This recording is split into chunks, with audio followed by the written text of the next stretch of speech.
हाँ जी, वो घटिया वो पीछे पीछे पीछे दादा संज्ञा स्थापन महाकसाई का टेक्निकल कहाँ पर एक्सप्लेन है यू जी।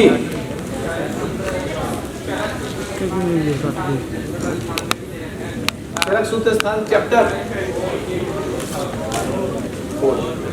किस महाकसाई में आया है?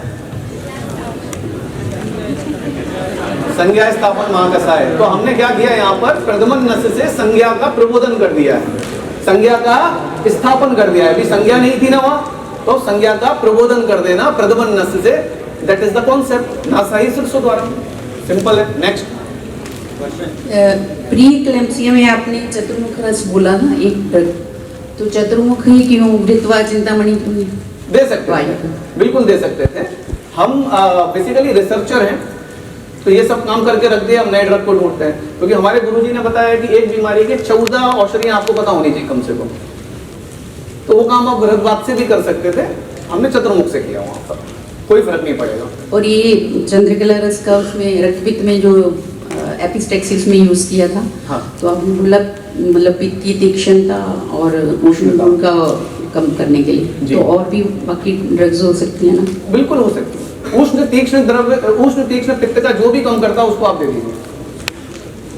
जैसे मुक्ता का प्रयोग किया, चंद्रकला का प्रयोग किया, आप प्रवाल का भी प्रयोग कर सकते हैं। लेकिन सबसे बेस्ट क्या है? मुक्ता, मुक्ता के अलावा कोई है नहीं। तो हमें बेस्ट ढूंढना होता है और वो फास्ट एक्टिंग होना चाहिए, तो इसलिए चंद्रकला को मुक्ता के साथ दे दिया। बाकी ड्रग ऑफ चॉइस इसीलिए तो बहुत सारी हो सकती है। Drug choice is not a problem, concept is the problem.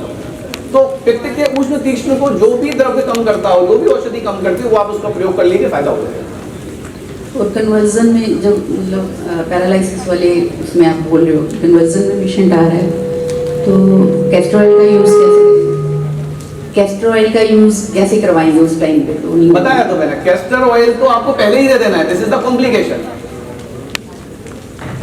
This is the complication. Conversion क्या होता है पैरालिसिस में? आफ्टर 12 आवर्स, आफ्टर 24 आवर्स के बाद आता है पेशेंट को। तो आपने यदि पहले ही दे दिया तो प्रिवेंशन हो गया। यदि मान लो आ भी रहा है तो उसके लिए भ्रगपात और समीर पन्ना है। समीर मतलब वात, और कन्वर्जन क्या है? सारी व्यवस्था की हुई है, आपको कहीं से कहीं तक भटकना नहीं पड़ेगा, ऐसा सा फॉर्मूला है। भ्रगपात और समीर पन्नक का योग, आपको चिंता करने की जरूरत नहीं है। और सा स्नेह, और वहां पर हमने सिद्धांत को भी ध्यान रखा है। सा स्नेहम सा स्वेदनम पक्षाघाते तो विरेचनम, तो वहां पे एरेंटिल ले लेना है। उससे विरेचन होगा, अनुलोमन हो जाएगा, वायु का शमन होगा, एंटी हाइपरटेंसिव जो पेशेंट का स्टेटस, हाइपरटेंसिव जो पेशेंट का स्टेटस है वो रिकवर होगा, कन्वर्जन है वो नहीं आएंगे, और पेशेंट की रिकवरी फास्ट हो जाएगी। क्योंकि वहां पर वायु का अनुलोमन करना है, that is the concept with the स्नेह विरेचन, और वायु का शमन करना है विद द रस औषधि।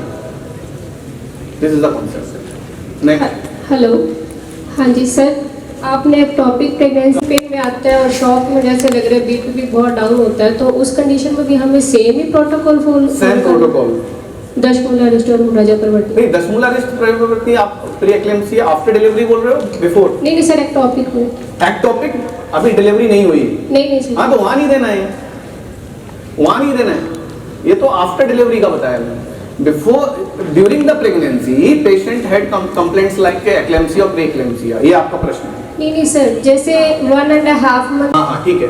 तो उसमें तो पेशेंट एक्यूट पेन में आता है, तो जैसे बीपी भी उसका बिल्कुल लो होता है, तो उसमें हमें इमरजेंसी में फिर क्या कर सकते हैं? यही करना है सेम। हाँ, क्योंकि पेन क्यों हो रहा है? डेड हो जाएगा। कितनी डोज देनी पड़ेगी राजा परिवर्तन की? एक गोली दिन में 4 बार। एक ही गोली 500 mg की टैबलेट होती है मेरे, वो दिन में 4 बार विद दशमूलक। और बहुत ज्यादा दर्द हो रहा हो, तत्काल बंद। ओरली या बस्ती? दोनों। यदि बहुत ज्यादा हो रहा है तो बस्ती करिए, यस। वीरेबल है तो आप 30 ml एरेंटिल दे दीजिए, तत्काल बंद हो जाएगा। वात को पकड़ा तो स्नेह देना होगा आपको, यस। और एरेंटिल जो है क्या है, गर्भ संघ में बताया गया, तो इसलिए वायु का अनुलोमन जैसे ही होगा दर्द अपने आप कम हो जाता है। तो दर्द की पेन किलर हमें नहीं ढूंढना है, एंटी स्पाज्मोडिक नहीं ढूंढना है, हमें वात को कम करना है। वही सेम फॉर्मूला हम पक्षाघात में लगा रहे हैं, बस औषधि बदल दी जाती है स्रोतस के आधार पर और दोष के आधार पर। पुनर्नवा, हरिद्रा और वंशपत्र, मतलब बांस के पत्ते, बम्बू बम्बू। नाम देवकरण है, मैं BMS फाइनल ईयर का सेंट सर का छात्र हूँ। सर ये मेरे सामने का एक केस था, डॉग बाइट का केस था। उसमें पेशेंट को रेबी वैक्स लगा दिया था, रेबी शील्ड लगा दिया था। तो इसमें आयुर्वेद का क्या प्रोटोकॉल रहेगा डॉग बाइट में? और एक ऐसे है कि भाई हमारे हरियाणा में एक एथलीट था, उसको डॉग बाइट का लास्ट सिम्टम आया था, उसने बच्चे को, पपी को बचाया था, वो काट लिया था और वो मर गया। तो सर उनकी भी डेथ हो गई थी। हाँ बराबर है। अभी ये केस बहुत वायरल हुआ। बेसिकली देखो, मैं जो व्यक्ति हुआ मतलब तो अलर्जिस और सर्वविस, ये दो मेरी अभी लिस्ट में है। लेकिन आपने क्वेश्चन पूछा है तो आपको क्या करना चाहिए वो मैं बता देता हूँ शास्त्र के आधार पर। मेरा अनुभव नहीं है, एक दो पेशेंट्स में किया है, लेकिन अब हमें ये पता नहीं होता ना कि कौन सा डॉग जो है वो रेबीज इन्फेक्टेड था या नहीं था। अब रेबीज इन्फेक्टेड नहीं है तो आप कुछ भी कर दो और कुछ भी मत करो तो भी आदमी बच जाएगा। और रेबीज इन्फेक्टेड है, वो उसको रेबीज है कुत्ते को, डॉग को, और उसने रैबिट बाइट हुआ है, तो बहुत सोच समझ के करनी होंगी हमें चीजें, है ना। तो यहाँ पर सबसे पहले अर्क क्षीर को अप्लाई करना चाहिए दंश स्थान। पहले क्लीन करना है, क्लीन करने के बाद में अर्क क्षीर को आपको अप्लाई कर देना है। दूसरा जो प्रयोग है उसमें अपामार्ग पंचांग या अपामार्ग का सोरस लेना है 20 ml, और उसमें काली मरीच 10 पीसेस, इनको पाउडर करके पेशेंट को लेने को बोलना है 7 दिन तक। ऐसा करने से पेशेंट सेफ हो जाएगा, प्रिवेंटिव मेजर है। लेकिन रैबिट डॉग ने काटा है, उसको मैंने बचा लिया हो, ऐसा अभी मेरे पास कोई प्रमाण नहीं है। ओके, तो नेक्स्ट मेरा जो वर्क प्रोफाइल है वो इसी में है, सर्पदंश और अलग विष। और आयुर्वेद में इसके बारे में बहुत अच्छा उल्लेख है, बहुत सारी औषधियां हैं, लेकिन वेयर इज डेटा? डेटा नहीं है, इसलिए हम बोल नहीं सकते उसके बारे में। एक बार डेटा लेके आएंगे फिर डंके की चोट पे बताएंगे कि क्या करना है। हाँ जी, नेक्स्ट। सर अभी आपने जैसे बताया कि SOL का पेशेंट है, तो आपने बताया कि व्रतवाद चिंतामणि रस देंगे हम। तो अगर पेशेंट ड्राउजी है या अनकॉन्शियस, मैं ये कह रही हूँ सर, अगर राइल्स ट्यूब और दूसरा सर आपने ये बताया कि एक्टोपिक प्रेगनेंसी में रज प्रवर्तनी वटी देने के लिए आपने बताया ना कि, तो सर अगर ये इतना ऐसे लो कॉन्सेप्ट है कि भाई आप वटी देके उसको मार दो फीटस को और उसके बाद वो खुद एब्जॉर्ब हो जाएगा, तो अब तक मॉडर्न में किसी ने नहीं सोचा, क्योंकि मॉडर्न मेडिसिन भी है जो फीटस को किल कर सकती है। वो भी यही सोचते हैं, सोचा है उन्होंने। फिर तो वो एक कीमो का ड्रग देते हैं उसके लिए, एक कीमो का ड्रग होता है मेथोट्रेक्सोनेट ना, हाँ, उसको देते हैं और उससे ही किल करते हैं उसको। तो फिर तो लेकिन उनको वो एब्जॉर्ब नहीं होता, वो निकालना पड़ता है, वो टिबेक्टोमी करते हैं। और हम संग संप्राप्ति हटा देते हैं, इसलिए टिबेक्टोमी नहीं होती है। तो that is the basic difference. और सर आपने बताया कि जैसे कि, और आपने ये क्यों बोला कि एलोपैथी वालों ने नहीं सोचा तो हम नहीं सोचे? नहीं मैंने ये इसलिए सोचा, मैंने तो अभी तो सोचा ही नहीं है। नहीं मैंने ये इसलिए पूछा कि अगर इतना सिंपल प्रोटोकॉल है तो फिर ऑपरेट क्यों हो रहा है सालों से ना। हाँ, उसके पीछे एक टर्म है, उसको बोलते हैं बिजनेस। LSCS क्यों हो रहे थे 90% केसेस? तो 90% LSCS होना बंद हो गए थे। सारे डॉक्टर भाग रहे थे, नहीं मैं ना करूं, और सबकी नॉर्मल डिलीवरी हो रही 90%। This is the publish report में जो बता रहा हूं आपको। और फिर जैसे कोविड चला गया सबकी होने लगे। तो दिस इज बेसिकली बिजनेस। तो मोस्ट ऑफ 90% केसेस में आप बचा सकते हो LSCS होना, 90% केसेस में। सिर्फ 10% केसेस में LSCS करना पड़ेगा, बाकी जरूरत नहीं होती। और सभी रस हैं वो ठीक होते हैं, मतलब मरकरी होता है उनमें, है ना। और आपने कहा इनको हम दे सकते हैं नॉर्मली, इनके ऐसा साइड इफेक्ट नहीं जितना बोला है। लेकिन अगर पेशेंट बोला ही नहीं सर, जिनने भी बोला वो मूड में गधे हैं। सर फिर जो रिसर्च पब्लिक आती है डिमांड उसके साथ कि भाई आर्टिकल्स छपे हुए हैं, कोई आर्टिकल नहीं छपा है। आप दिखाओ मुझे, मैं आपको सेफ्टी के 50 नहीं 100 आर्टिकल दे दूंगा जो सेफ्टी दिखा रहे हैं। और मतलब मोस्टली ये होता है जैसे हम, अरे वो कुछ लोग हैं जो बोलते हैं, बिजनेस वाले कि लीवर फेल हो जाता है, किडनी फेल हो जाती है। कुछ नहीं होता। मेरी आज 15 साल की प्रैक्टिस है, मेरे पास एक पेशेंट नहीं है और मैंने महीनों खिलाया लोग आपका। और वो फैटी लीवर की रिपोर्ट लेकर आया आपके पास, ठीक है। आपने किसी को पूछा सर इसको फैटी लीवर है क्या दे दूं? सर ने बोल दिया मान लो मुझे ही लगा है, तो मैंने बोल दिया आरोग्य वर्धन ही दे दो। अब जैसे आरोग्यवर्धनी दोगे पेशेंट को क्या होगा, जो हाइपर एसिडिटी थी कन्वर्ट्स इनटू क्या होगा, पेप्टिक अल्सर में कन्वर्ट हो जाएगा वो पेशेंट। अब वो पेशेंट कोई डॉक्टर के पास जाएगा, बोलेगा क्या खा रहे थे, तो सब आरोग्यवर्धनी, बोले क्या है इसमें, ताम्र है, that causes peptic ulcer. These kind of report published. अब ये गलती आरोग्यवर्धनी की है या आपकी है कि आपने आरोग्यवर्धनी का चयन क्यों किया? बताने वाले ने गलत दिया, एडवाइस करने वाले ने गलत बताया, वहां आरोग्यवर्धनी जानी ही नहीं थी, वहां पर कुटकी जाती। पॉइंट टू बी गेट, कुटकी देनी थी वहां पर, तिक्त पटोल देना था वहां पर, इंद्रियम देना था वहां पर, धात्री लो देना था वहां पर, सप्तामृत लो देना था वहां पर, लो भस्म देनी थी वहां पर। There is lots of treatment, there is lots of medications, there is generations of medicines are there. लेकिन आरोग्यवर्धनी आपने सिर्फ फैटी लीवर के लिए दिया क्योंकि आपने किसी से सुना था कि फैटी लीवर आरोग्यवर्धनी देने से ठीक हो जाता है। आपने पेशेंट की हिस्ट्री नहीं ली, आपने पेशेंट्स के कंप्लेंट्स नहीं देखी, आपने पेशेंट्स के एसोसिएटेड कंप्लेंट्स नहीं देखे। उसमें आरोग्यवर्धनी की गलती नहीं है, उसमें आयुर्वेद की गलती नहीं है। This is the personal damage, हमारी गलती है, हमने गलत चॉइस दी है। Is it clear? सर एक और डाउट है, पूछिए। आप जैसे जो मेडिसिन हम देते हैं किसी भी पेशेंट को, तो ऐसा कुछ है कि कुछ पर्टिकुलर ब्रांड्स हैं जिनकी मेडिसिन अच्छी है? हाँ, जो भी कंपनी 100 साल ऊपर हो गए हो उनकी मेडिसिन यूज करो।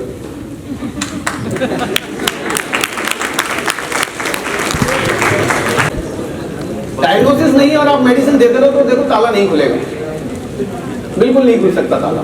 और ऐसा नहीं है कि मेरे साथ ऐसा नहीं होता है कि मैं हर केस में परफेक्ट 6 मारता हूँ, बिल्कुल नहीं होता है। मेरे यहाँ पे जो बच्चे सीख रहे हैं मैं रोज उनको ये भी सिखाता हूँ, देखो हमने इस केस में ये गलती की है, देखिए आप इससे सीखिए।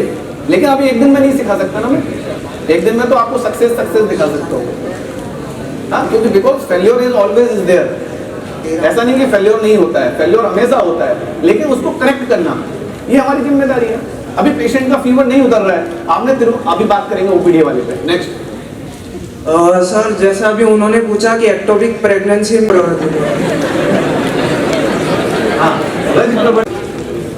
इसलिए तो पीरियड्स को इंड्यूस करने का काम है। नहीं, फिर एब्जॉर्ब कैसे हो जाता है? एब्जॉर्ब बॉडी का फिजियोलॉजिकल सिस्टम है। जैसे कहीं पर हेमेटोमा होता है, आपको यहाँ पर आपको चोट लगी, हेमेटोमा हुआ, एब्जॉर्ब हो गया, बट वो डेड है, सो उसका कुछ वही तो मतलब आपने बोला था कि जो पीरियड्स रहता है वो अगर नॉर्मल से अगर बढ़ जाए तो कौन से मेडिसिन रहते हैं? तो अगर टाइम से आगे आ जाए तो आपने कहा था कि रज प्रवृत्ति निवटी करके ना, डिलेड मेंसेस है तो डिलेड मेंसेस। तो वैसे अगर पहले आ जाए तो उन्हें वो यूज कर सकते हैं हम? नहीं कर सकते भाई। तो उनके लिए कौन से? वहां पर आप जो है शतावरी और प्रवाल पुष्टि का योग प्रयोग करेंगे तो पेशेंट के पीरियड्स रेगुलर होने लगेंगे और जो अर्ली आ जाते हैं वो ठीक हो जाएंगे। शतावरी और प्रवाल पुष्टि। और सर अगर ज्यादा ब्लीडिंग हो तो? उसका क्वेश्चन है ना, उसको दो, तुम ही तालियां खा जाओ तो सारी। एविडेंसेस दिखाए वेंटिलेटर पे पड़े हुए सपट्टी और फेल्योर ऑर्गन से हुआ है, तो उनमें अजीर्ण और विष्टम्बी जैसे रोग उत्पन्न हो सकते हैं। कौन सा? अजीर्ण, विष्टम्बी। हाँ, तो उसमें रसपान सेवन कैसे कराया जाएगा? जो भी ड्रग्स देना रस औषधि में दोष दूष नहीं देखा जाता, दोष दूष को पास करके आगे काम। एक्चुअली वैसे तो इन्वॉल्व होता है, लेकिन जब इमरजेंसी में काम करते हैं तो दोष दूष बहुत ज्यादा मैटर नहीं करते, खासकर रस औषधि के मामले में। अजीर्ण में जो ड्रग्स का मेटाबॉलिज्म नहीं होगा ना, बॉडी एक्सेप्ट नहीं करेगी, उसी को रस औषधि कहते हैं। जो आप कॉन्सेप्ट बता रहे हो वो हर्ब्स के लिए, हर्बल है। रस औषधि जो है वो आम को, शाम को, निराम को पास करके सीधा सेलुलर लेवल पर काम करती है, इसलिए उसमें बहुत ज्यादा सोचने की आवश्यकता नहीं पड़ती है। Thank you. Student silent condition आती है एल्ब्यूमिन से। Albumin is also symptom. Right sir. कहाँ से कर रहा है? अमेरिका से आ रहा है, दुबई से आ रहा है, मतलब वो पेशेंट डायबिटिक है या हाइपरटेंसिव है? वही पूछना एग्जैक्टली सर। उसमें एक कंडीशन मिलती है नेफ्रोटिक सिंड्रोम की, हाँ, एक कंडीशन मिलती है हाइपरटेंसिव इंड्यूस। अरे वो बंदा है क्या अपना? हाँ है सर, नेफ्रोटिक वाला। वो अभी हरदीप है, बुला लो। नेफ्रोटिक सिंड्रोम एक शब्द है कि जब भी प्रोटीन यूरिया हो रहा हो और उसका कोई कारण नहीं पता हो तो उसको हम नेफ्रोटिक सिंड्रोम कह देते हैं। और किसी का कारण मालूम है और फिर प्रोटीन यूरिया हो रहा है, प्रोटीन लीक हो रहा है, तो उसको प्रोटीन यूरिया कह देते हैं। तो बेसिकली एक ही बात है वो, लेकिन यहाँ पर कोई कारण नहीं हो, जैसे बच्चों में कोई कारण नहीं होता है ना, मिडिल एज में कोई कारण नहीं है, पेशेंट हाइपरटेंसिव नहीं है, पेशेंट डायबिटिक नहीं है और उसको प्रोटीन यूरिया हो रहा हो, that is nephrotic syndrome. Cause is idiopathy. लेकिन सर इसमें ट्रीटमेंट प्रोटोकॉल अलग आ रहा हूं। और जहां पर आपको ये पता है कि this is the history of that patient, may be diabetic, may be hypertensive, तो वहां पर फिर आपको एक एग्जैक्ट आइडिया है कि कहां से पेशेंट लैंड कर रहा है, ठीक है। तो यदि पेशेंट को मान लो हाइपरटेंसिव है, अभी मैं दिखाने वाला हूँ, खूब सारे केसेस हैं अपने पास, ये सारे दिखाऊंगा। अभी तो एक लाइव खड़ा कर दूंगा अभी आपके सामने, आपके ही शहर का। तो उसमें जब पेशेंट हाइपरटेंसिव है तो होता क्या है कि वहां पर जो प्रोटीन यूरिया है that is the complication of hypertension. तो वहां पर protein urea is not a disease, वहां पर प्रोटीन यूरिया क्या है, व्याधि संकर है। आ जाओ, क्या नाम है, माइक दे दो भैया। This is also this he is suffering from nephrotic syndrome. There is no etiology of hypertension और डायबिटीज। ये देखो आपके शहर का बठिंडा से ही हो ना भैया, आप तो जहां ले जाओ मुझे, मैं वहीं के पेशेंट्स खड़े कर दूंगा आपके सामने। बताओ आपको क्या तकलीफ थी? सो जाई थी, बैठ जाई। इधर इनको बताओ, हमें तो पता है। हाथों पैरों में सो जाई थी बहुत ज़्यादा, और बाथरूम में बहुत जगह आने लगी, और हाथों पैरों में सो जाने से वीकनेस बहुत ज़्यादा हो चुकी है। फोटो और काम करने के लिए मन जमन करता था जी। बहुत ज्यादा सूजन थी। और कब से थी आपको? 2023 में। 2023 में फर्स्ट टाइम डायग्नोस हुआ कि पेशेंट को प्रोटीन यूरिया हो रहा है और पूरा इसका शरीर सूजा हुआ था। उसके बाद स्टीरॉइड कितना ले रहे थे? 60 mg। 60 mg। कितना? 60 mg। आज स्टीरॉइड कितना लेते हो? क्यों नहीं लेते? नहीं लेते। अरे क्या कर रहे? कब से नहीं लिया? अभी 1 साल हो चुका है। 1 साल से? जब से आपकी मेडिसिन शुरू की हुई। 1 साल से लगभग पूरा बंद है। फर्स्ट डे से हमने बंद करा दिया और आपके सामने नेफ्रोटिक सिंड्रोम पे ठीक हुआ पेशेंट खड़ा है। क्या ही लोग हो आयुर्वेद से। और सर पहले इसको काम करने का मन नहीं करता था, अभी जो 3 दिन से सेमिनार के लिए दिन रात काम कर रहा है। ये देखो उसका भी योगदान है। डायबिटीज है उसको, मतलब उसका शरीर कैसा है, स्थूल है, मध्यम है, क्रश है, कार्श है, वो हम देखेंगे और उसके आधार पर ड्रग ऑफ चॉइस को सिलेक्ट करेंगे। मोस्टली ऐसा पेशेंट जो है लेटर ऑन मिलता है, मतलब वातज अवस्था में मिलता है, क्योंकि protein urea is the pre stage of kidney failure. तो पेशेंट को 10 साल 15 साल तक डायबिटीज रहती है, उसके बाद में उसको प्रोटीन यूरिया शुरू होता है और this is the right time to treat. यहाँ पर ट्रीट कर दो, पेशेंट हर पेशेंट बच जाएगा। लेकिन यहाँ ट्रीट नहीं किया और एक बार क्रिएटिनिन यूरिया बढ़ गया तो फिर उसको मुश्किल होता है ट्रीटमेंट करना। तो यहाँ पर आपको जो है वातज प्रमेह की चिकित्सा करनी है। अब वातज प्रमेह के लिए क्या करना है, सिवा गुलिका का प्रयोग करिए आप। सिवा गुलिका विद अनुपान ऑफ साल सरादीगण क्षीरपा। तो साल सरादीगण किसने बताया? यूजी है, लेकिन वैसे रत्नावली में आपको मिल जाएगा। एसडीएम कंपनी बनाती है, वहां से खरीद लो, 2 ग्राम की टैबलेट आती है। चलो नेक्स्ट।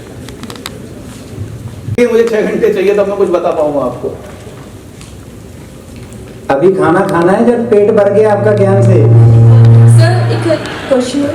हाँ। सर मस्कुलर डिस्ट्रॉफी का पेशेंट है, 35 इयर्स हो गया, उनको 60 ईयर एज है। 60 ईयर एज है। 60 ईयर एज है। देखो मस्कुलर डिस्ट्रॉफी जो है असाध्य बीमारी है, तो उसमें सिर्फ आप प्रोग्रेशन ऑफ डिसीज को स्लो कर सकते हो, लेकिन ठीक नहीं होगा। सर बेड रिडन हो गया अब तो। बेड रिडन हो गया तो अब बहुत ही मुश्किल है रिकवर करना। हाँ, तो प्रोग्रेशन ऑफ डिसीज हो गया है और पेशेंट बेड रिडन हो गया तो बहुत मुश्किल है, लेकिन क्वालिटी और क्वांटिटी ऑफ लाइफ के लिए अब सिर्फ चिकित्सा हो सकती है, रिकवरी तो नहीं है। थोड़ा बहुत जैसे बृहद्वार दे सकते हैं उनको? बिल्कुल दे सकते हैं। और साथ में साथ यहाँ पर तो आप जो है वैसे मल्ल सिंदूर का प्रयोग करिए, ज्यादा अच्छा है। अब लेकिन जीर्ण विकार है तो क्या करो, मल्ल सिंदूर को सूक्ष्म कर लो आप। तो मल्ल सिंदूर 1 ग्राम, ठीक है, उसके साथ में कोई भी एक मेडिसिन जैसे सितोपलादी चूर्ण ले लो, अच्छे से खरल कर लेना है और इसकी 60 डोजेज बनानी है, सुबह शाम घृत के साथ देना है ऐसा आप लगातार देते रहो, कोई दिक्कत नहीं है, तो इससे प्रोग्रेशन ऑफ डिसीज नहीं होगा, रिकवरी नहीं हो पाएगी। ये सारे पेशेंट इसलिए हमें पता होने चाहिए कब कौन से पेशेंट का ट्रीटमेंट संभव है। किडनी फेल्योर में जाने से पहले प्रोटीन यूरिया की स्थिति आती है, प्रोटीन यूरिया की स्थिति तक हम सब पेशेंट ठीक कर सकते हैं, लेकिन एक बार पेशेंट लैंड कर गया किडनी फेल्योर में, ठीक वो भी होते हैं लेकिन अर्ली आ जाए तब।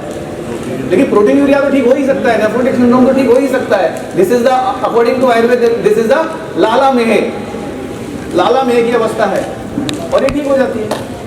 सर चंद्रप्रभा की डोज कितनी रहेगी जो आपने बताया अभी नागेश्वर और चंद्रप्रभा की आपने? 250 mg सर दिन में 2 बार, 2 बार। नाग केसर 1 ग्राम दिन में 2 बार, मतलब 250 mg चंद्रप्रभावती, नाग केसर 1 ग्राम और ब्रह्मराज 20 mg।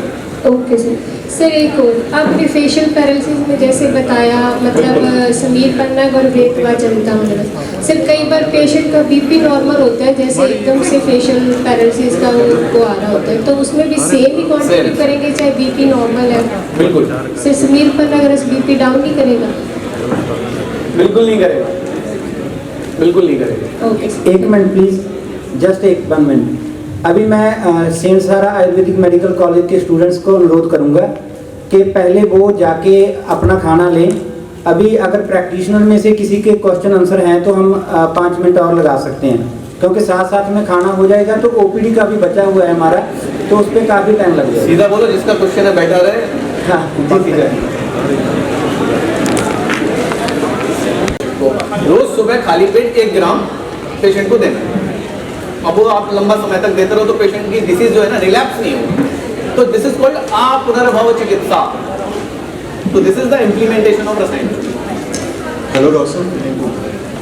हाँ जी डॉक्टर साहब, एक ब्रेन हेमरेज हुआ था बट वो मेडिसिन से रिकवर कर गया था, बट लेटर ऑन दोबारा उनको हुआ और उनको वही क्रेनियोटॉमी करके ऑपरेट किया, बट उसके बाद क्या है कि उनका जो लोअर लिम्स हैं या अपर लिम्स प्रॉपरली एक्टिव नहीं है, ठीक है, बट वो कॉन्शियस है। पक्षाघात की चिकित्सा करते हैं। हाँ, पक्षाघात की चिकित्सा समीर पन्नग एरंड देव सेम। ठीक, वो वाक संग होगा तो पूरी इम्प्रूव हो जाएगा। सर एक पेशेंट है एवीएन का, उसके बारे में एवीएन इमरजेंसी नहीं है, नहीं इमरजेंसी तो नहीं है, पहले इमरजेंसी वाले। चलो इमरजेंसी में एक पेशेंट है एसओएल का ही ऑपरेट हो चुके हैं, 7 इयर्स हो गए, अब उसमें क्या कर सकते हैं? कौन सा ग्रेड है? 3। हाँ, तो यहाँ पर आपको जो है पेशेंट को का प्रयोग करिए, आप कितने टाइम लेते रहिए, 1 साल कम से कम। ओनली समीर पन्नग, ब्रह्मवाची, समीर पन्नग, गुड़ूची सत्व। अब जैसे ब्रह्मवाची 1 ग्राम, समीर पन्नग 2 ग्राम, गुड़ूची सत्व 30 ग्राम। और पेशेंट की प्रकृति देख लीजिए, वात पित्त प्रकृति हो तो शतावरी डाल दीजिए, वात कफ प्रकृति हो तो अश्वगंधा डाल दीजिए, ऐसी कोई भी मेडिसिन 30 ग्राम अवॉइड कर दीजिए। अच्छे से खरल करना है, पहले समीर पन्नग को निश्चंद्र कर लेना है, फिर ब्रह्मवाची मिलाना है, फिर गुड़जी सत्व मिलाना है, फिर अश्वगंधा अथवा शतावरी मिलाना है अकॉर्डिंग टू प्रकृति। और इसकी 60 डोजेज बना लेनी है, सुबह शाम घी के साथ देते रहिए या शहद के साथ देते रहिए, लगातार 1 साल खिला दीजिए, बीच बीच में 7-7 दिन तक गैप करते जाइए। सर ऐसी एक सी मेरा बहुत फेवरेट सब्जेक्ट है और वो यूं नहीं हो सकता है। नहीं लोग कंटिन्यूस ट्रीटमेंट बताइए, अब क्या कर सकते हैं? अरे इतना आसान नहीं है, उसकी पूरी पैथोलॉजी, उसकी फिजियोलॉजी, उसकी हिस्ट्री सब कुछ चलेगा, तब जाके हम एक जगह पर पहुंचेंगे। सीकेडी यदि मोक्ष पुनर्नवाजन ठीक होता तो आयुर्वेद का हर विद्यार्थी नेफ्रोलॉजिस्ट बना बैठा होता, तो इसलिए उसकी सीवियरिटी को समझिए। मैं हमेशा कहता हूँ कि आप कि मुझे इसमें कैरियर बनाना है, ऐसे नहीं कि आवाज में कि हेयरफॉल हो रहा है, सीकेडी है। हाँ 2 मिनट सर पाइल्स भी है, तो एक पाइल्स का पेशेंट, एक हेयरफॉल का पेशेंट, एक सीकेडी का पेशेंट, एक मस्कुलर डिस्ट्रोफी का पेशेंट, ये प्रैक्टिस नहीं करनी चाहिए। और खासकर सीकेडी को तो बख्श दो, मैं सच बोल रहा हूँ। कारण है उसका, क्योंकि वो पेशेंट डिटोरिएट कर जाते हैं और हम क्या करते हैं, ले दे के उसको डायबिटिक ही देते हैं। और सीकेडी में कभी भी डायबिटिक नहीं देना चाहिए until unless फ्लूइड रिटेंशन ना हो, और है तो 7 दिन 5 दिन देकर रिटेंशन को कम कर दो, फिर बंद करने होंगे हमें। जितना ज्यादा हम पेशेंट को डायबिटिक देंगे इररिस्पेक्टिव एनी पैथी, उतना ज्यादा वर्स्ट होता जाएगा पेशेंट। तो इसलिए सीकेडी बड़ा मसला है और वो इमरजेंसी भी है। बच्चों में कितने देनी चाहिए? देखो सिंपल सा फॉर्मूला बताता हूँ, एडल्ट के लिए 125 ml, 18 से कम है तो 60 mg और 12 से कम है तो 30 mg। So like 4 year के बच्चा हो 30 mg। so कितना 30 30 60 120। तो से कितनी बार दिन में ये तो आपको डिसाइड करना है। बीमारी कितनी है, किस लिए दे रहे हैं, दोषों की तीव्रता कितनी है, वो तो आप डिसाइड करोगे किस रोग में देना चाहते हो आप। सर एक 4 year का बच्चा है वो फ्लैपिंग है उसको कंटिन्यूस और सर इनेबल टू स्पीक है उसमें वो ऑटिज्म का बच्चा है बेसिकली। अभी जो स्टूडेंट्स लंच के लिए जाना चाहते हैं वो जा सकते हैं।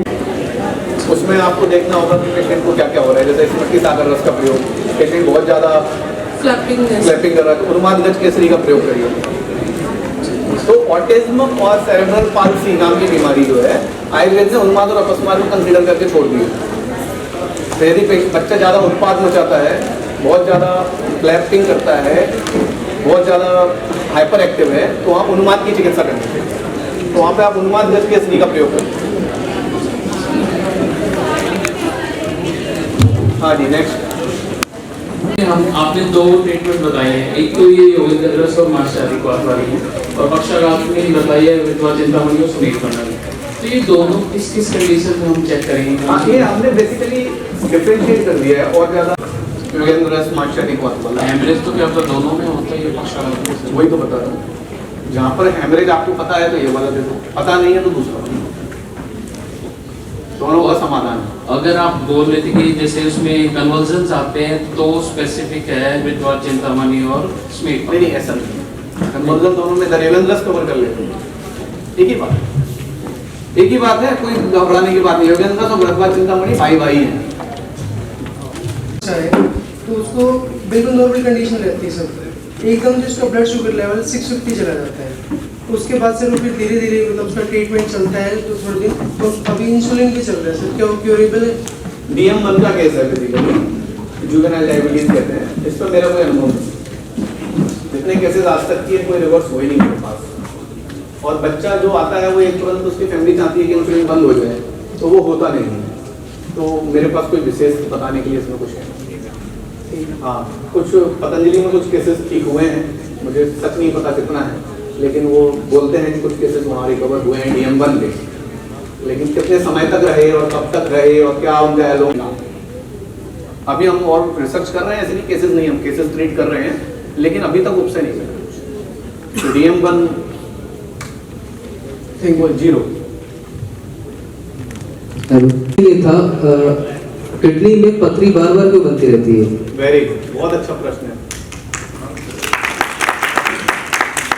गृहिणी को पथरी की चिकित्सा तो कर दी जाती है, लेकिन पथरी बनने का कारण जो है वो गृहिणी, अर्श और प्रवाहिका है। गृहिणी, अर्श और प्रवाहिका, ये 3 व्याधि में से कोई ना कोई 1 या 2 या 3 व्याधियां उस मरीज को होनी चाहिए।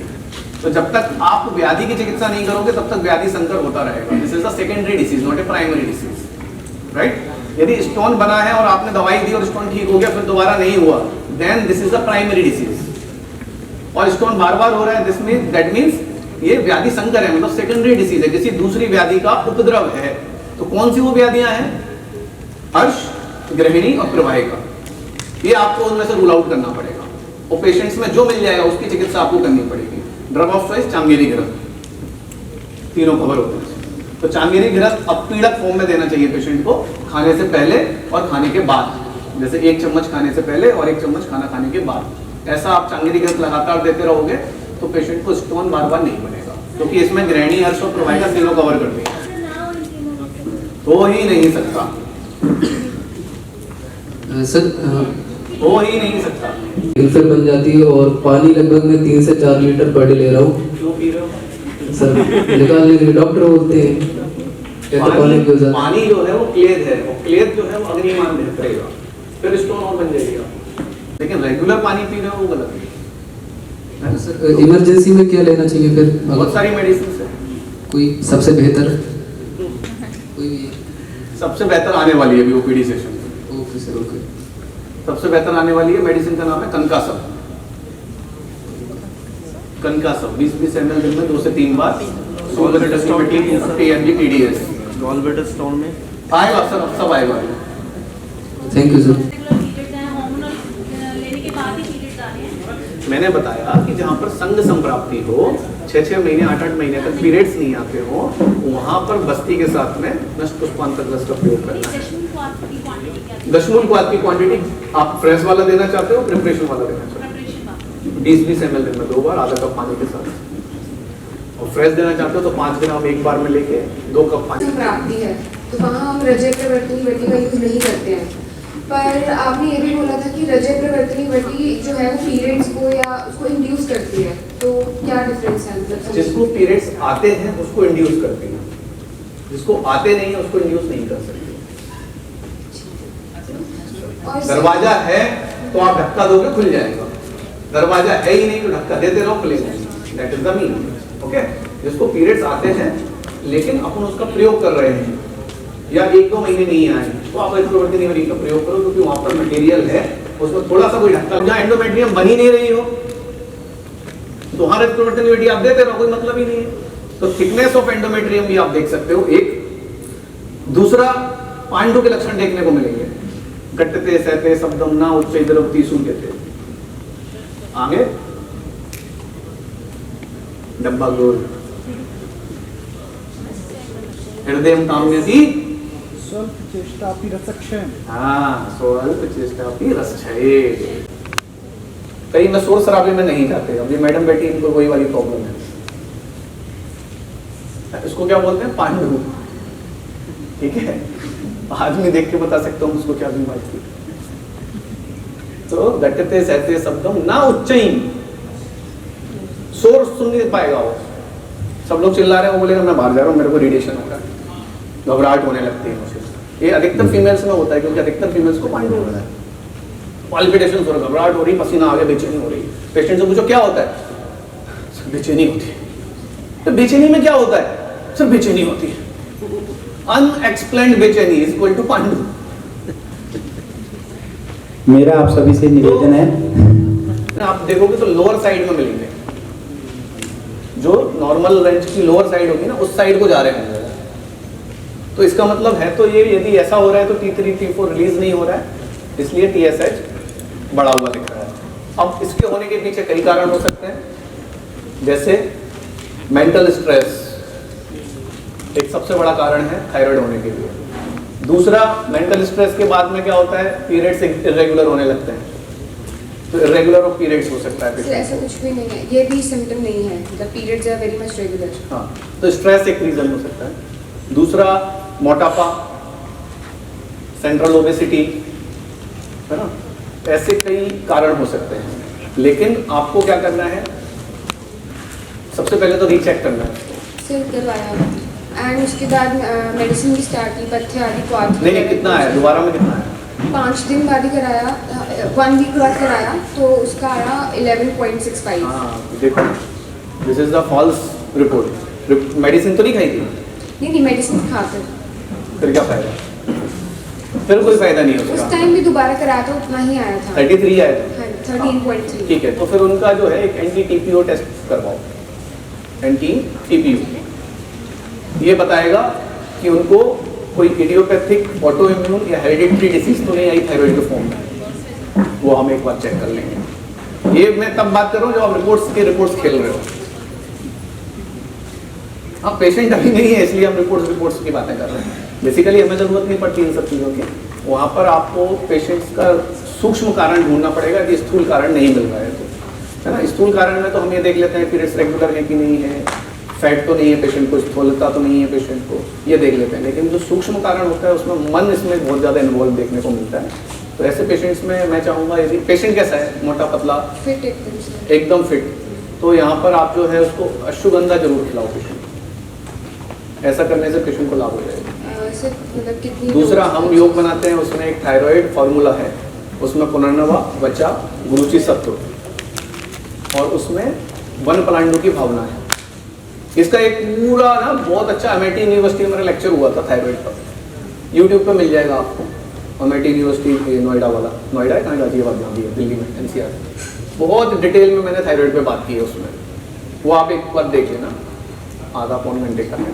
आपको सारे प्रश्नों के उत्तर और जो फॉर्मूला बताया वो है उसमें। पुनर्नवा, वचा, गुरुचि सत्व में वन पलांडु की भावना देकर बनाते हैं, और वो ऐसे पेशेंट्स को हम देते हैं। हाँ जी, एनी मोर?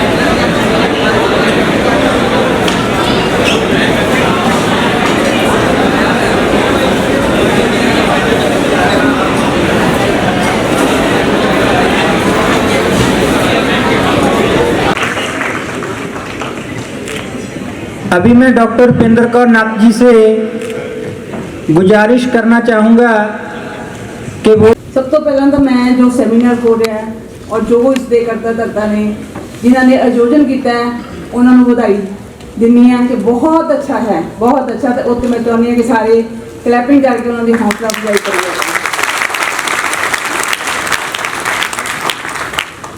ਉਹੀ ਗੱਲ ਹੈ ਕਿ ਡਾਕਟਰ ਪਾਠਕ ਜੋ ਪਹਿਲਾਂ ਗਏ ਆ ਮੇਰੇ ਕਲੀਗ ਨੇ, ਉਹਨਾਂ ਨੇ ਜੋ ਕਹੀ ਸੀ ਕਿ ਅਸੀਂ 94 ਦੇ ਪਾਸ ਆਊਟ ਹੈ ਜੋ ਅਸੀਂ BMS ਕੀਤੀ ਸੀ। ਉਦੋਂ ਦੀ BMS ਔਰ ਜੋ ਅੱਜ ਬੱਚੇ ਮੇਰੇ ਸਾਹਮਣੇ ਬੈਠੇ ਆ BMS ਕਰ ਰਹੇ ਆ, ਜੋ ਇਹਨਾਂ 'ਚ ਜਜ਼ਬਾ ਹੈ ਕਿ ਅਸੀਂ ਇੱਕ ਡਾਕਟਰ ਹੈ, ਇਹਨਾਂ ਦੀ ਰੈਪੂਟੇਸ਼ਨ ਹੈ, ਬਹੁਤ ਜ਼ਮੀਨ ਅਸਮਾਨ ਦਾ ਫਰਕ ਹੈ। ਸਾਨੂੰ ਬੜੀ ਲੜਾਈ ਲੜਨੀ ਪਈ ਆਪਣੇ ਆਪ ਨੂੰ ਡਾਕਟਰ ਸਿੱਧ ਕਰਨ ਲਈ, ਆਪਣੇ ਆਪ ਨੂੰ ਡਾਕਟਰ ਪ੍ਰੂਵ ਕਰਨ ਲਈ। ਪਰ ਤੁਹਾਡੇ ਸਾਹਮਣੇ ਬੜੇ ਅੱਛੇ ਪਲੇਟਫਾਰਮਸ ਨੇ, ਬੜੇ ਅੱਛੇ ਸੈਮੀਨਾਰ ਹੁੰਦੇ ਆ, CMEs ਹੁੰਦੀਆਂ ਨੇ, ਜਿਨ੍ਹਾਂ ਤੋਂ ਤੁਸੀਂ ਬਹੁਤ ਕੁਝ ਸਿੱਖ ਕੇ ਆਪਣੇ ਆਪ ਨੂੰ ਵਰਲਡ ਲੈਵਲ ਤੇ ਇਹ ਦੱਸ ਸਕਦੇ ਹੋ ਕਿ we are Ayurvedic medical doctors, ਕਿ ਅਸੀਂ ਕਿਸੇ ਵੀ ਤਰ੍ਹਾਂ ਕਿਸੇ ਤੋਂ ਵੀ ਪਿੱਛੇ ਨਹੀਂ ਹੈ। ਔਰ ਸਾਡੀ ਜੋ ਪੈਥੀ ਹੈ ਏਸ਼ੀਅੰਟ ਪੈਥੀ ਹੈ, ਜਿਸ ਤੋਂ ਬਾਕੀ ਸਾਰੀਆਂ ਪੈਥੀਆਂ ਨੇ ਲਾਹਾ ਲਿਆ, ਪਰ ਅਸੀਂ ਕਿਸੇ ਨਾ ਕਿਸੇ ਥਾਂ ਦੇ ਅਸੀਂ ਪਿੱਛੇ ਰਹਿ ਗਏ। ਸਾਡੀ ਪੈਥੀ 'ਚ ਸਿਰਫ ਇੱਕ ਘਾਟ ਹੁੰਦੀ ਹੈ ਕਿ ਜਦੋਂ ਸਾਨੂੰ ਰਿਸਰਚ ਹੈ ਸਾਡੀ, ਜਾਂ ਸਾਡੇ ਕੋਲ ਕੋਈ ਨੁਕਤੇ ਨੇ, ਨੁਸਖੇ ਨੇ, ਉਹ ਅਸੀਂ ਆਪਣੇ ਤੱਕ ਸੀਮਤ ਰੱਖਦੇ ਹਾਂ। ਤਾਂ ਪਲੀਜ਼ ਉਹਨਾਂ ਨੂੰ ਅੱਗੇ ਦੇ ਅੱਗੇ ਡਿਲੀਵਰ ਕਰਿਆ ਕਰੋ ਤਾਂ ਕਿ ਆਪਣੀ ਜਿਹੜੀ ਪੈਥੀ ਹੈ ਉਹ ਪਹਿਲਾਂ ਦੀ ਤਰ੍ਹਾਂ ਹੀ ਪ੍ਰਫੁੱਲਤ ਹੋ ਸਕੇ, ਵਰਲਡ 'ਚ ਸਾਨੂੰ ਜਾਣਿਆ ਜਾਵੇ ਕਿ ਅਸੀਂ ਇੱਕ ਆਯੁਰਵੈਦਿਕ ਡਾਕਟਰ ਹਾਂ। ਕਦੀ ਵੀ ਇਹ ਨਹੀਂ ਸੋਚਣਾ ਚਾਹੀਦਾ ਕਿ ਅਸੀਂ ਆਯੁਰਵੈਦਿਕ ਹਾਂ, ਅਸੀਂ MBBS ਜਾਂ ਕਿਸੇ ਹੋਰ ਵੀ ਪੈਥੀ ਤੋਂ ਪਿੱਛੇ ਹਾਂ। ਹਰ ਇੱਕ ਦਾ ਆਪਣਾ ਖੇਤਰ ਹੈ, ਉਹ ਵੀ ਬਹੁਤ ਅੱਛੇ ਆਪਣੀ ਖੇਤਰ 'ਚ ਬਹੁਤ ਅੱਛਾ ਕੰਮ ਕਰ ਰਹੇ ਆ, ਅਸੀਂ ਵੀ ਬਹੁਤ ਅੱਛੇ ਹਾਂ, ਅਸੀਂ ਆਪਣੇ ਖੇਤਰ 'ਚ ਬਹੁਤ ਅੱਛਾ ਕੰਮ ਕਰ ਰਹੇ ਹਾਂ। ਔਰ ਹੁਣ ਅਸੀਂ ਡਾਕਟਰ ਸਾਹਿਬ ਨੂੰ ਦੇਖ ਹੀ ਰਹੇ ਹਾਂ ਕਿ ਜਿੱਥੇ ਰੱਬ ਵੀ ਪਿੱਛੇ ਹਟ ਜਾਂਦਾ ਹੈ, ਡਾਕਟਰਸ ਵੀ ਪਿੱਛੇ ਹਟ ਜਾਂਦੇ, ਤਾਂ ਡਾਕਟਰ ਸਾਹਿਬ ਦੱਸ ਰਹੇ ਆ, ਸਾਨੂੰ ਪ੍ਰੂਫ ਦੇ ਰਹੇ ਆ, ਸਾਨੂੰ ਸਲਾਈਡਸ ਦਿਖਾ ਰਹੇ ਆ ਕਿ ਇਹਨਾਂ ਨੇ ਕਿੱਦਾਂ ਪੇਸ਼ੈਂਟ ਨੂੰ ਠੀਕ ਕੀਤਾ। ਤਾਂ ਕਾਬਲੇ ਤਾਰੀਫ ਹੈ। ਔਰ ਜਿਨ੍ਹਾਂ ਨੇ ਇਹ ਸੈਮੀਨਾਰ ਆਯੋਜਨ ਕੀਤਾ ਅੱਜ ਮੈਂ ਉਹਨਾਂ ਨੂੰ ਵਧਾਈ ਦਿੰਦੀ ਹਾਂ। ਉਹ ਵਧਾਈ ਦੇ ਪਾਤਰ ਹੈ ਕਿ ਬੱਚਿਆਂ ਲਈ, ਸਾਡੇ ਲਈ ਕੀ ਕੁਝ ਕਰ ਰਹੇ ਨੇ। ਉਹ ਬਹੁਤ ਐਫਰਟ ਹੈ ਇਹਨਾਂ ਦੇ। ਡਾਕਟਰ ਗੁਰਵਿੰਦਰ ਮਾਖਾ ਇੱਥੇ ਖੜੇ ਨੇ, ਕਿੰਨੇ ਇਹਨਾਂ ਨੇ ਮਤਲਬ ਕਿੰਨੇ ਦੇ ਵਿਚਾਰੇ ਲੱਗੇ ਹੋਏ ਆ। ਡਾਕਟਰ ਨਿਤਨ ਨੇ, ਹਾਂਜੀ, ਇਹਨਾਂ ਨੂੰ ਮਤਲਬ ਸਲੂਟ ਕਰਦੀ ਹਾਂ ਮੈਂ ਤੇ ਖੜ ਕੇ। ਮੈਂ ਕਦੀ ਇੱਦਾਂ ਦੀ ਗੱਲ ਨਹੀਂ ਕਹਿੰਦੀ ਕਿ ਜੋ ਮੈਨੂੰ ਅੱਛਾ ਨਹੀਂ ਲੱਗਦਾ ਮੈਂ ਕਹਿਣਾ, ਪਰ ਵਾਕਈ ਖਾਣੇ ਦੇ ਵਿੱਚ, ਲੰਚ ਦੇ ਵਿੱਚ ਕੋਈ ਕਮੀ ਨਹੀਂ ਸੀ। ਇੱਥੇ ਤੁਸੀਂ ਬੈਠੇ ਹੋ, ਜਿਹੜਾ ਹੁਣ ਬੈਠਣਾ, ਅੱਧੇ ਮੈਨੂੰ ਲੱਗਦਾ ਜੇ ਲੈਕਚਰ ਅੱਛਾ ਨਾ ਹੁੰਦਾ ਹੁਣ ਉੱਧੇ ਚਲੇ ਜਾਂਦੇ। ਔਰ ਡਾਕਟਰ ਜੋ ਆਪਣੇ ਕੋਲ ਆਏ ਹੋਏ ਆ ਅਨੁਜ, ਉਹ ਵਧਾਈ ਦੇ ਪਾਤਰ ਹੈ ਕਿ ਇਹਨਾਂ ਨੇ ਸਾਨੂੰ ਬੰਨ੍ਹ ਕੇ ਰੱਖਿਆ ਹੋਇਆ। ਔਰ ਡਾਕਟਰ ਸਾਹਿਬ ਅਸੀਂ ਉਮੀਦ ਕਰਾਂਗੇ ਤੁਸੀਂ ਵਾਰੀ-ਵਾਰ ਪੰਜਾਬ ਦੇ ਵਿੱਚ ਆਓਗੇ, ਸਾਡੇ ਬੱਚਿਆਂ ਨੂੰ ਲੈਕਚਰ ਦਿਓਗੇ ਔਰ ਆਪਦੀਆਂ ਜਿਹੜੀਆਂ ਇਨਫੋਰਮੇਸ਼ਨ ਇਹਨਾਂ ਨਾਲ ਸ਼ੇਅਰ ਕਰੋਗੇ, ਡਿਲੀਵਰ ਕਰੋਗੇ। ਇਸੇ ਉਮੀਦ ਨਾਲ ਕਿ ਮੇਰੇ ਸਾਹਮਣੇ ਜਿਹੜੇ ਮੇਰੇ ਬੱਚੇ ਬੈਠੇ ਬਹੁਤ ਅੱਛੇ, ਬਹੁਤ ਸ਼ਾਈਨਿੰਗ ਜਿਹੜੇ ਹੈ ਡਾਕਟਰਸ ਬਣ, ਔਰ ਕੱਲ੍ਹ ਨੂੰ ਮੈਂ ਵੀ ਦੇਖਾਂ ਕਿ ਸਾਡਾ BMS ਡਾਕਟਰ ਆ ਕਰ ਰਿਹਾ, ਇਹ ਰਿਸਰਚ ਕਰ ਰਿਹਾ, ਇਹਦਾ ਨਾਮ ਅਖਬਾਰਾਂ 'ਚ ਆ ਰਿਹਾ, ਮੈਗਜ਼ੀਨ ਦੇ ਵਿੱਚ ਆ ਰਿਹਾ। ਹਮੇਸ਼ਾ ਮੈਂ ਇਹ ਦਿਲੋਂ ਤਮੰਨਾ ਕਰਦੀ ਹਾਂ ਕਿ ਮੈਂ ਇੱਦਾਂ ਹੀ ਦੇਖਾਂ। Thank you.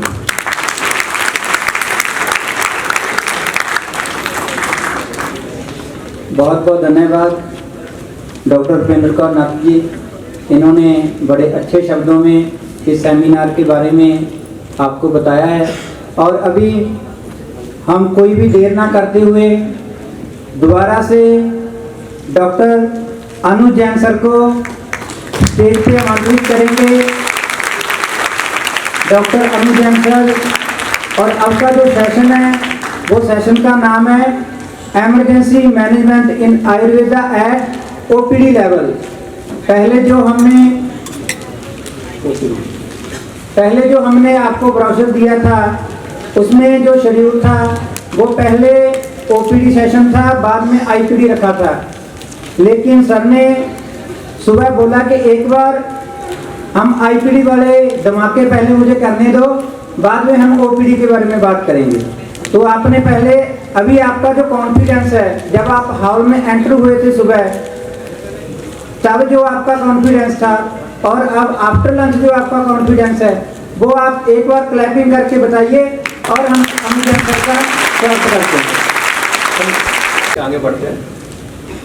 बहुत कुछ है बताने के लिए और मेरे ख्याल से पंजाब के इतिहास में ऐसा होगा कि वन स्पीकर और इतनी अच्छी ऑडियंस हमारे सामने है, इतने अच्छे डॉक्टर्स, बडिंग डॉक्टर्स सब सामने बैठे हुए हैं। बहुत कुछ है एक्सप्लेन करने के लिए, लेकिन समय हमेशा ही कम पड़ जाता है, कम वक्त, क्या ही करें। ठीक है, यहाँ से आगे बढ़ेंगे। अभी थोड़ा थोड़ा बीच में मैं ओपीडी के बारे में भी आपको बताते जाऊंगा, क्योंकि मेरे पास बहुत कुछ है, मन ही नहीं होता है कि बंद करूं मैं।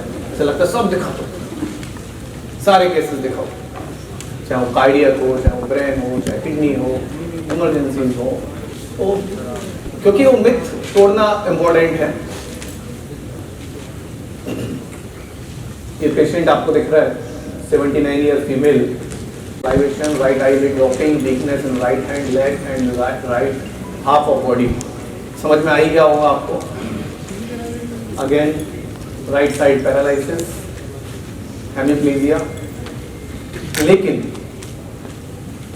Non case of mitral wall calcification, left ventricle hypertrophy with aortic dysfunction, LVF is 45 to 50%। तो अगेन जैसा मेरा पसंदीदा क्षेत्र है त्रिमर्म, फिर हम वहीं आ गए। तो यहाँ बेसिकली जो पैरालाइज हुआ पेशेंट को, जो हेमिप्लीजिया हुआ, there is cause is heart. तो पेशेंट को क्या है, मिट्रल वॉल कैल्सिफिकेशन है और लेफ्ट वेंट्रिकल हाइपरट्रोफी है, नॉन केस है पेशेंट को पहले से, आयोटिक डिसफंक्शन है और LVF 45 to 50% है। तो जब भी इस प्रकार के केसेस होते हैं और पेशेंट को जब हाइपोटेंशन हो जाता है due to insufficiency of heart pumping और आयोटिक जो वॉल का प्रॉब्लम है उसके कारण, तो पेशेंट को क्या हो गया, इस्चेमिक डैमेज हुआ ब्रेन के अंदर और पैरालिसिस के लक्षण आ गए, दैट इज हेमिप्लीजिया राइट साइड। तो जो मैं बता रहा था वैसे ही केस भी दिखा रहा हूँ आपको, है ना। तो आप लोगों के दिमाग में जो प्रश्न आता है कि ऐसा हो गया तो क्या ही करोगे, अभी तो बता दिया आपने, लेकिन ये उस लेवल के ही पेशेंट भी दिखाऊंगा आपको जो आप इजीली कर सकते हैं। नेक्स्ट,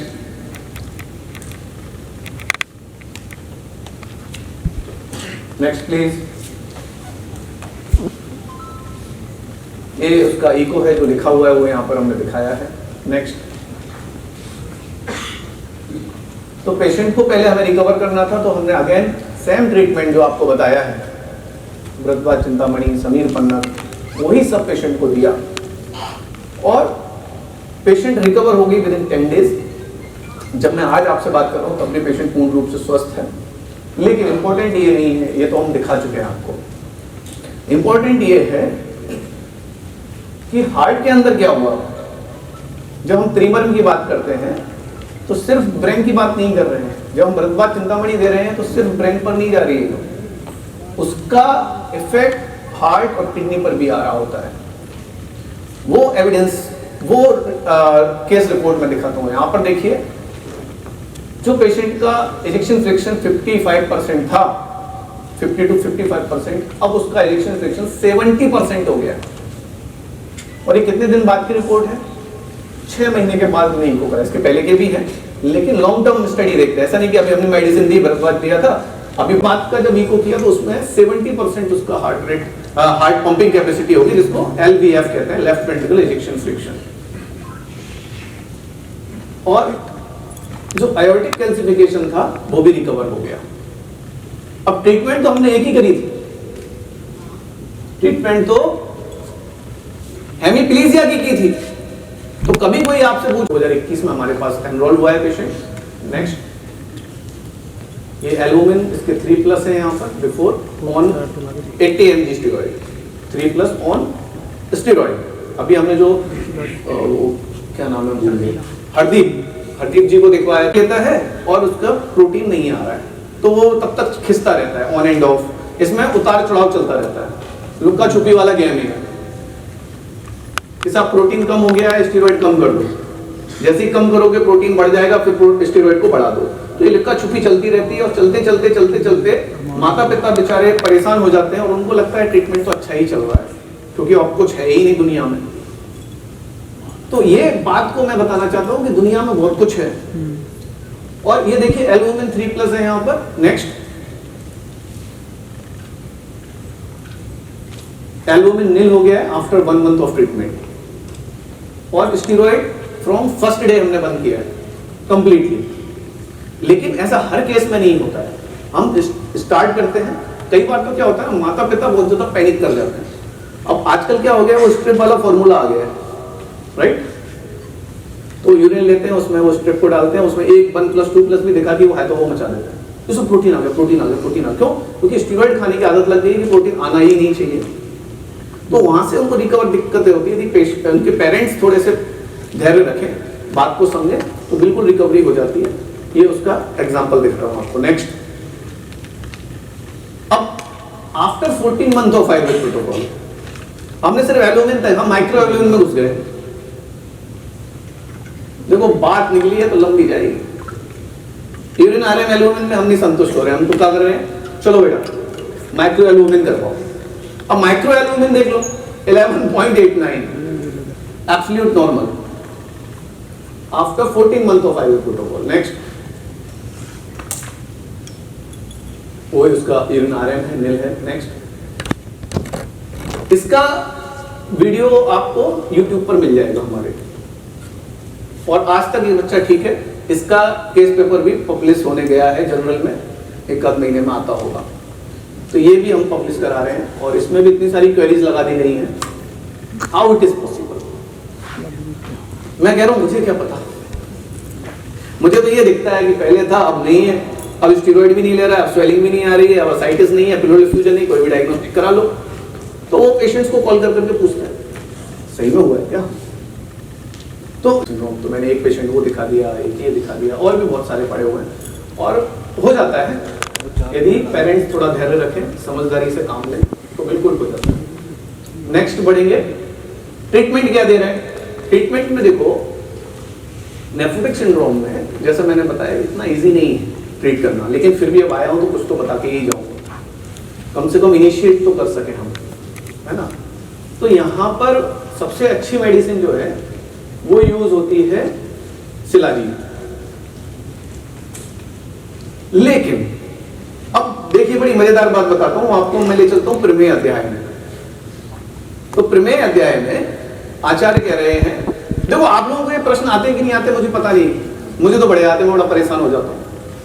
प्रमेय अध्याय में बोल रहे हैं कि मधुमेह असाध्य है, ठीक है। और मधुमेह क्या है, वातज प्रमेय का टाइप है, क्लियर है। मधुमेह असाध्य है और आगे लिखते हैं कि इतना शिलाजीत खिला दो तो सारे प्रमेय ठीक होते हैं। तो कहना क्या चाह रहे हैं, तो इसको बोलते हैं reading in between the lines. अब समझ में नहीं आ रहा, हम फंसे पड़े, क्योंकि असाध्य है तो बोल रहे हैं इसको खिला दो तो सारे प्रमेय साध्य हो जाएंगे। तो बेसिकली यहां पर आकर हम फंस जाते हैं। क्यों? क्योंकि यदि शिलाजीत हम किसी पेशेंट को दे रहे हैं तो शिलाजीत बेसिकली लेखन करता है।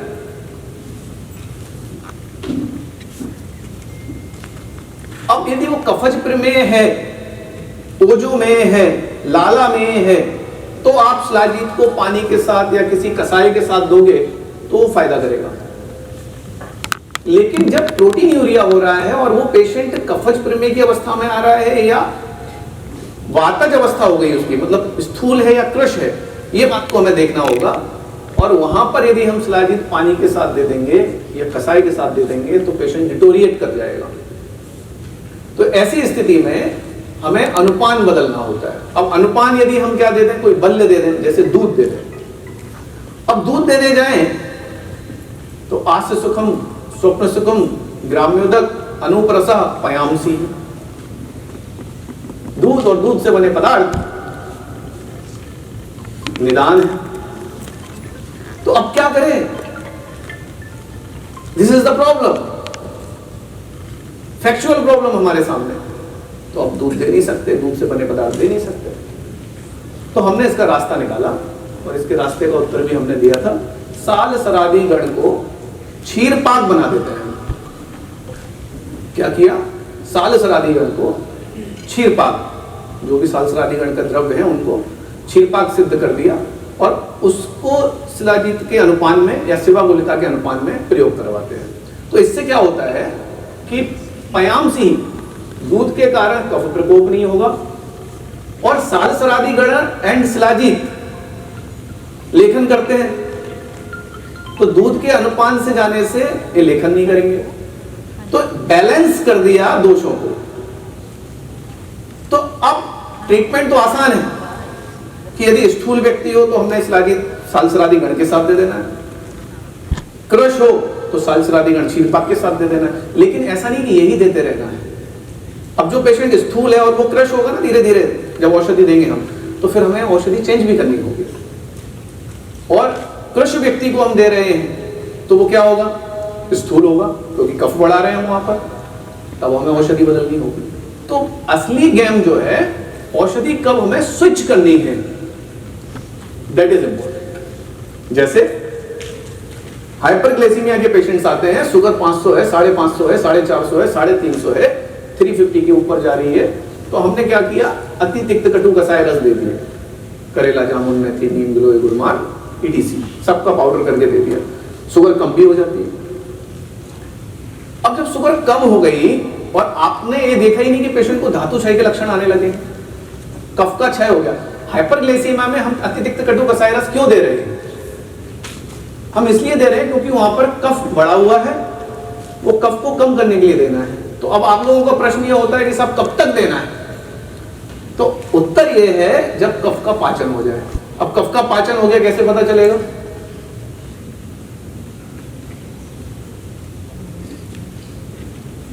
कैसे पता चलेगा? पेशेंट को क्या लक्षण थे, वो लक्षण यदि रिजॉल्व हो गए हैं तो पेशेंट के दोषों का पाचन हो गया है। अब जहां पाचन हो गया हो वहां से फिर दवाइयों के डोजेस को आप कम करते जाइए। और यदि ऐसा नहीं करेंगे तो पेशेंट कन्वर्ट्स इनटू वातज प्रमेह और फिर पेशेंट बोलेगा साहब 6 महीने तक तो बहुत बढ़िया था, 8 महीने तक तो बहुत बढ़िया था, लेकिन अब शुगर फिर से 550 के ऊपर होने लगी है। अब जो हो रहा है पेशेंट को वो हो जाएगा DM1। अब यहां पर इंसुलिन बनना कम हो जाएगा और सी पेप्टाइड यदि आप चेक करेंगे पेशेंट का तो लोअर रेंज में आ जाएगा। तो ये किसने किया? किसने किया? हमने किया। हमने दे तो दिया कि ये खाओ, लेकिन कब तक देना है इस बात की तस्दीक नहीं की हमने। तो उसको कब बंद करना है, कब उसको रिड्यूस करना है, ये बात आपको लक्षण के आधार पर ही पता चलेगी। इसीलिए आचार्य चरक प्रेमी अध्याय में लिख रहे हैं अति तिक्त कटु कसाय रस सेवन से क्या क्या हानियां होती हैं। बहुत बढ़िया श्लोक है, आप एक बार पढ़िए जाकर उसको। मूत्र ग्रह, वंक्षण वेदना, अस्थि शूल, ऐसे लक्षण उन्होंने वहां पर लिख दिए हैं। तो उस समय से पहले हमें उसको बंद करना होगा। जब हम उसको डोज को कम करते करते बंद कर देंगे तो अब क्या हुआ? कफ बैलेंस होकर पित्त और वात के बराबर आ गया और हमें साम्य अवस्था ही तो अचीव करनी थी। और साम्य अवस्था अचीव होगी तो आप दवाइयां बंद कर दो, पेशेंट को कभी रिलैप्स नहीं होगा। बस आस्य सुखम, स्वप्न सुखम, ग्राम्योदक, अनुप्रसा, पयांसी का परहेज करना होगा, दिन में सोना बंद, दूध से बने पकवान नहीं लेने हैं, है ना? इन बातों का ध्यान रखना होगा, तो फिर रिलैप्स नहीं होगा। तो ये बात नेफ्रोटिक सिंड्रोम की ट्रीटमेंट में लगती है। बाकी और भी मेडिसिन सिलेक्ट होती है। जैसे मेरी फेवरेट मेडिसिन मैं पूछो कौन सी है नेफ्रोटिक सिंड्रोम की, तो दैट इज वारी शोषण रस।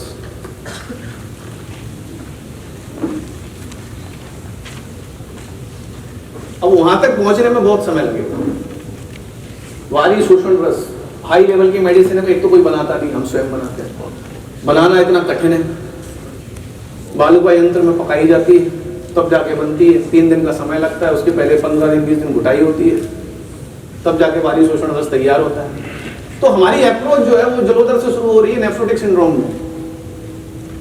तो वो different patient to patient vary करता है, लेकिन बेसिक लाइन ऑफ ट्रीटमेंट जो आप पूछ रहे हैं तो मैंने बताया शिलाजीत विथ कसाय और सालसलादीगण छीलपाक, ऐसा हम देंगे तो पेशेंट को जरूर फायदा होगा। लेकिन कब मेडिसिन को स्विच करना है, कब बदलना है, वो आपको आना चाहिए। वो आपको आ गया तो पेशेंट लॉन्ग टर्म सर्वाइव कर जाएगा और रिलैप्स नहीं होगा। और ये नहीं आया तो क्या होगा, रिलैप्स हो जाएगा। ये सब 2-3 महीने तो बढ़िया रहा, लेकिन अब फिर से प्रोटीन आने लगा है। ये समस्या इसीलिए आती है क्योंकि हम दोष की चिकित्सा ना करते हुए प्रोटीन की चिकित्सा कर रहे हैं, लक्षणों की चिकित्सा ना करते हुए शुगर की चिकित्सा कर रहे हैं, तब ये प्रॉब्लम आएगी। तो this is Ayurveda, this is not allopathy. Ayurveda में दोष की चिकित्सा करते हैं, और जिस दोष के कारण वृद्धि और क्षय हो रहा है उनको हम कम कर देते हैं या बढ़ा देते हैं। आचार्य क्या कह रहे हैं, बहुत सिंपल सी लाइन दे रहे हैं चिकित्सा करने के लिए, जो दोष बढ़े हुए हैं उनको क्षय कर दीजिए और जिनका क्षय है उनको बढ़ा दीजिए। अब इसमें क्या ही प्रॉब्लम है। तो ये भी तो देखना होगा ना कि दोष अब बढ़ाए थे हमने, जो घटे क्षय था उनको हमने इंक्रीज किया था, अब वो इंक्रीज हो गए तो अब रुको भी तो। बोले नहीं सर, 4 महीने तक शुगर उसकी 100 आ रही थी, 5वें महीने में उसकी शुगर बढ़ने लगी। तो हमने कहा अच्छा बढ़ रही है, अभी कितना पाउडर खाते थे? बोले सर 1-1 चम्मच सुबह शाम, 5-5 ग्राम दिन में 2 बार। तो एक काम करो, आप 2-2 चम्मच खाओ। आप पॉइंट समझ में आ रहा है आपको? तो अब आप 2-2 चम्मच खाओ। अब वो 2-2 चम्मच खा रहे हैं, फिर भी कह रहे हैं सर शुगर बढ़ रही है। क्यों? अब आवृत और आवरण का सिद्धांत लग गया है। थोड़ा कॉम्प्लिकेटेड हो जाएगा, आवृत और आवरण में जाऊंगा, लेकिन मैं इतना बता दे रहा हूं कि ऐसा क्यों होता है। तो हम जितना तिक्त कटु कसाय रस देंगे उतना ज्यादा अब शुगर बढ़ना शुरू हो जाएगी, और इनिशियली उसी तिक्त कटु कसाय रस से शुगर कम हो रही है, क्योंकि वो शरीर को देखना है हमें। शरीर महत्वपूर्ण है, शरीर के दोष महत्वपूर्ण है। जब जब हम शुगर की, प्रोटीन की, जलोदर की, किसी ऐसी चीजों की चिकित्सा करते रहेंगे तब तक कोई फायदा नहीं होने वाला है। तो दोष को पकड़िए और आगे बढ़ते चले जाइए, और जिस दोष को हमने वृद्धि की है उसका क्षय करो, जिसका क्षय है उसको वृद्धि करो। बस इतना सा ही काम है, कोई बहुत डिफिकल्ट काम नहीं है। आयुर्वेद में मैंने देखा है बहुत सारे लोग प्रैक्टिस इसलिए नहीं करते, जैसे मैंने आज बात पित्त कफ वाला सिद्धांत बता दिया कि दोस्तों के ग्रुप वाला, तो इजी हो गया। ऐसे दोषों की क्षय कब है और वृद्धि कब है ये आपको समझना है, बस इस पे ही काम करना है। ये काम कर लिया तो आपके पेशेंट्स ठीक होते चले जाएंगे और रिलैप्स होने की गुंजाइश नहीं रहेगी। और उसके बाद में आती है अपुनर्भव चिकित्सा। अपुनर्भव चिकित्सा मतलब रसायन चिकित्सा। पेशेंट को स्टेबल कर दिया, ठीक कर दिया, ये नहीं कि अब ठीक है जाओ, नहीं रुको, अब आपको एक मेडिसिन लिख के दे रहा हूँ, ये आपको रोज सुबह खाली पेट 1 बार लेनी है, लेते रहना, 7-6 महीने में 1 बार आके दिखा लेना, 3 महीने में, 4 महीने में, बस रोज रोज आने की जरूरत नहीं। ये रसायन चिकित्सा। तो आप पुनर्भव चिकित्सा करने का सौभाग्य आपके पास है। पेशेंट को ठीक करने का तो छोड़ो, आप पुनर्भव, ये सारे पेशेंट मेरे आप पुनर्भव में। सिर्फ एक पेशेंट जो मैंने आपको दिखाया था कि 1 साल के बाद वो 10-12 महीने के बाद वो एक्सपायर हुआ। वो क्यों हुआ उसके अलग रीजन से, और आयु तो हम बढ़ा नहीं सकते। ऐसा होता तो फिर तो मजा ही आ जाता। तो हम प्राण अभिसरण कर सकते हैं, वो कर रहे हैं, और जो बीमारियां ठीक हो सकती हैं वो कर रहे हैं। और जो बीमारी साध्यावस्था में आई है वो ठीक होगी, कृच्छ साध्यावस्था में आई है वो ठीक होगी, जो याप्त अवस्था में वो दवाइयों के साथ ठीक होगी, मेंटेन बनी रहेगी। और असाध्य में आई है तो उसको याप्त कर सकते हैं, असाध्य में भी दवाइयां खाते रहे तो चलता रहेगा। जैसे मस्कुलर डिस्ट्रोफी की बात की थी मैडम ने, तो वो असाध्य अवस्था है। अब असाध्य अवस्था में बोले साहब हम जादू कर देंगे तो ठीक नहीं है, वो नहीं होगा। वहां पर आपको मेंटेनेंस ही करना है सिर्फ। तो आपको एग्जैक्ट डिसीज के अकॉर्डिंगली सबसे पहले ये पता होना चाहिए कि कौन सी डिसीज को हम क्या करने वाले हैं। उसी प्रकार से काउंसलिंग होनी चाहिए, और जब काउंसलिंग आपकी अच्छी होती है तो पेशेंट तो वैसे ही ठीक होता है। तो मेरे पास एक केस दिखाता हूं मैं आपको। नेक्स्ट नेक्स्ट नेक्स्ट नेक्स्ट हाँ, दिस वन। ये पेशेंट आया मेरे पास 2018 में, 20 years mail,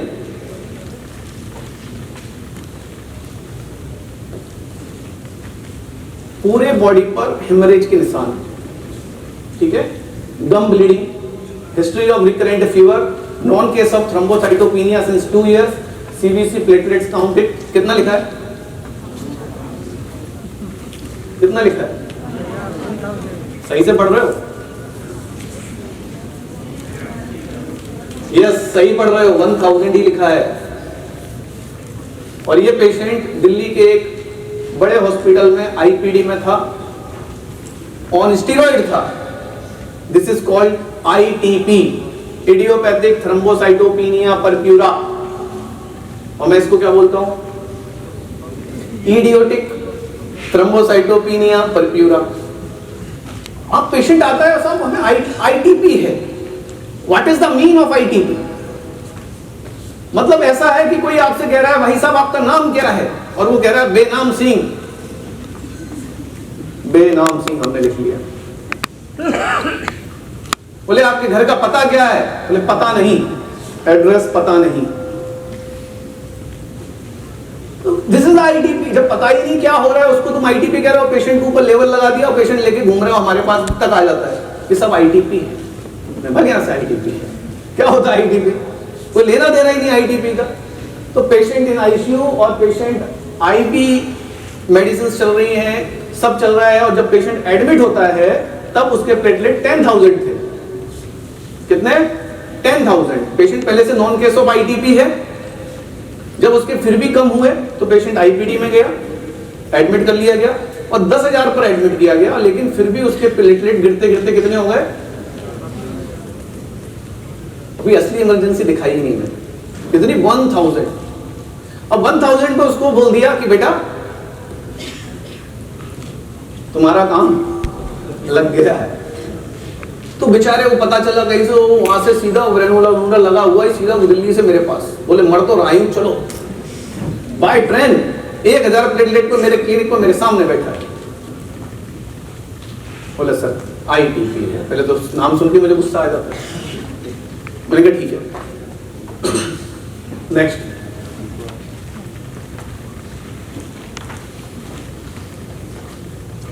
Gurvinder, next next. This is the platelet count 1000। ये गलत लिखा है, 2 1 है वहां पर,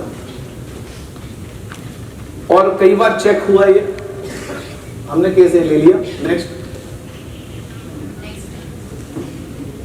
इसको नींद आ रही है, इसको हटाओ।